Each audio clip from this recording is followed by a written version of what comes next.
नमस्कार दोस्त। आओ ग्रेविटेशन का एक बहुत प्यारा सा क्वेश्चन करते हैं। A particle is projected vertically upward from the surface of अर्थ। एक पार्टिकल को हम लोगों ने अर्थ की सरफेस से ऊपर की तरफ प्रोजेक्ट किया है। अर्थ की रेडियस कैपिटल आर लेनी है with a kinetic energy equal to one fourth of the minimum value needed for it to escape. मतलब इतनी काइनेटिक एनर्जी दी है कि जो इसको एस्केप करवाने के लिए जितनी काइनेटिक एनर्जी चाहिए उसका one fourth, the height to which it rises about the surface of earth. देखो यार, इस क्वेश्चन को मैं दो तरीकों से सॉल्व करवाऊंगा। एक बार मैं आपको डिटेल सॉल्यूशन दूंगा और एक बार एग्जाम में आप शॉर्ट फास्ट कैसे कर सकते हैं वो भी मैं आपको बताऊंगा। ठीक है, सबसे पहले अपन लोग डिटेल्ड सॉल्यूशन करते हैं। बच्चों देखो, ये हमारी अर्थ है और अर्थ से अगर मैं एस्केप वेलोसिटी से भेजता हूँ किसी पार्टिकल को तो वो इन्फाइनाइट पे पहुंचता है। मैं आपको बता देना चाहता हूँ कि किसी भी पार्टिकल के लिए जो एस्केप वेलोसिटी होती है इसका फॉर्मूला होता है √2gm/r, जहाँ पे m तो अर्थ का मास है, r अर्थ की रेडियस है और g यूनिवर्सल ग्रेविटेशन कांस्टेंट है। आपने जो उसको काइनेटिक एनर्जी दी है वो काइनेटिक एनर्जी वन फोर्थ है इसको इन्फाइनाइट तक भेजने के लिए जो मिनिमम काइनेटिक एनर्जी चाहिए उसका। माना कि इसकी स्पीड v है, तो आपने जो काइनेटिक एनर्जी दी है वो हाफ एम वी स्क्वायर दी है। This is one fourth of the minimum kinetic energy. Minimum kinetic energy half M v escape square हो जाएगा, क्योंकि एस्केप वेलोसिटी वो मिनिमम वेलोसिटी है जिससे कोई पार्टिकल इन्फाइनाइट तक पहुंचता है। हाफ एम से हाफ एम कट गया and v square is equal to escape velocity का स्क्वायर अपॉन 4 हो गया। मतलब जो आपने इसको स्पीड दी है वो एस्केप वेलोसिटी की आधी स्पीड दी है। ओके। अच्छा, अगर ये आधी स्पीड दी है तो मैं एक बार सॉल्व करना चाहूंगा इस क्वेश्चन को कि v is equal to v escape by 2 से अगर भेजा जाता है तो ये कितनी मैक्सिमम हाइट तक पहुंचेगा। That is this height is h। तो सबसे पहले मैं एनर्जी कंजर्वेशन लगाना चाहूंगा।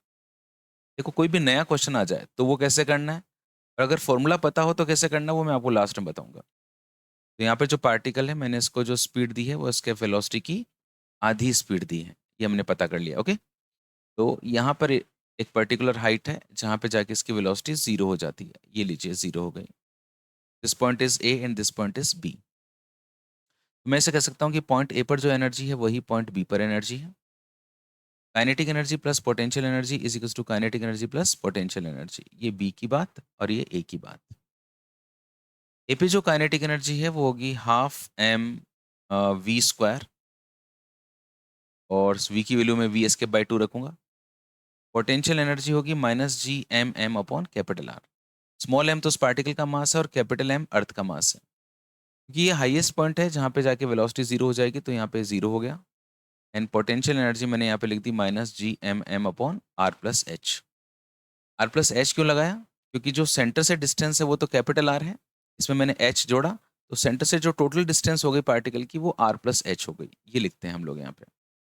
अच्छा, ये जो वेलोसिटी है इसकी वैल्यू मैं अब यहाँ पे पुट करने जा रहा हूँ। This is half M V. V की जगह एस्केप वेलोसिटी का स्क्वायर अपॉन 2। मतलब जब मैं इसका स्क्वायर करूंगा तो ये स्क्वायर वी ई स्क्वायर और 2 का square 4 -g m m upon R is equal to -g m m upon r+h। अच्छा, अब एक खास बात मैं आपको बताना चाहूंगा कि एस्केप वेलोसिटी का फॉर्मूला जो मैंने आपको बताया था ये √2gm अपॉन आर होता है। जब आप इसका स्क्वायर करके यहाँ पे पुट करेंगे तो ये हाफ है, ये m है, इसका स्क्वायर करेंगे तो 2gm अपॉन आर। इसका स्क्वायर किया मैंने इसका। ओके। एंड ये 4 यहाँ पे नीचे लगा हुआ है -g m m upon R and this is -g m m upon r+h। मेरे को h कैलकुलेट करना है। देखो यार, इधर भी g m m है, इधर वाले g m m से इधर वाले g m m कैंसिल हो गए। इस 2 से 2 कट गया।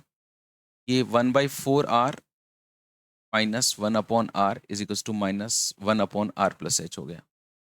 1/4r -1 अपॉन r को कैसे सॉल्व करोगे? एलसीएम ले लोगे 4r, तो ये 1 -4 मतलब ये -3/4r आ गया।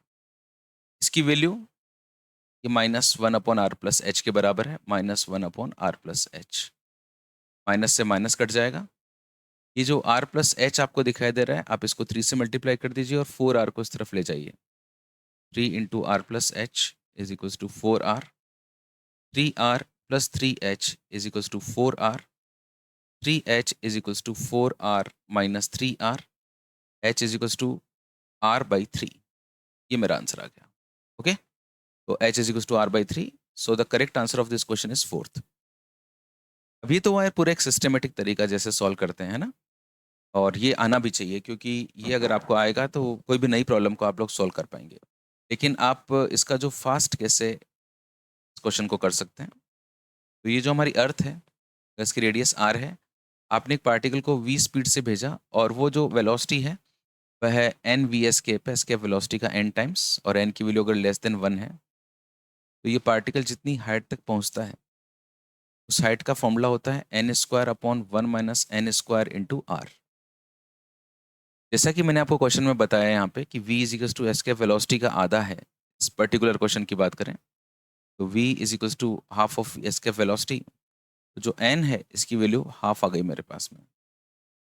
अगर मैं ये वैल्यू पुट कर देता हूँ यहाँ पे, तो हाफ का स्क्वायर 1 माइनस हाफ का स्क्वायर इंटू आर, 1/4, 1 माइनस 1/4 मतलब 3/4 इंटू आर, आर से 4 कट गया, द आंसर इज r/3। अब आप इस प्रोफाइल को तभी यूज कर सकते हो जब आपको ये फॉर्मूला याद हो। इस फॉर्मूले में ये भी पता होना चाहिए कि n क्या होना चाहिए, n क्या होता है ना, n इज लेस देन 1 होता है, इसके वेलोसिटी का कितने गुना है वेलोसिटी, तो आप इसको फास्ट कैलकुलेट कर सकते हैं। तो हमारा आंसर फिर भी कितना आया, r/3 आया। ओके, इसी प्रकार की प्यारी प्यारी सुंदर सुंदर फिजिक्स के लिए जुड़े रहिए आप एपीजी की दुनिया पर। ठीक है, ढेर सारी चीज़ें मिलेंगी यार, अलग अलग प्लेलिस्ट को देखो, हर एक चैप्टर के अंदर मैंने आपके लिए बहुत कुछ दिया है। मैंने सिर्फ यही सोचा कि यार इतना मैंने फिजिक्स पढ़ा है, तो मैंने सोसाइटी को क्या दिया, तो मैं जितनी आपकी हेल्प कर सकता हूँ मैं कोशिश कर रहा हूँ। थैंक यू सो मच, खूब मेहनत करो, आपको सफलता ज़रूर मिलेगी।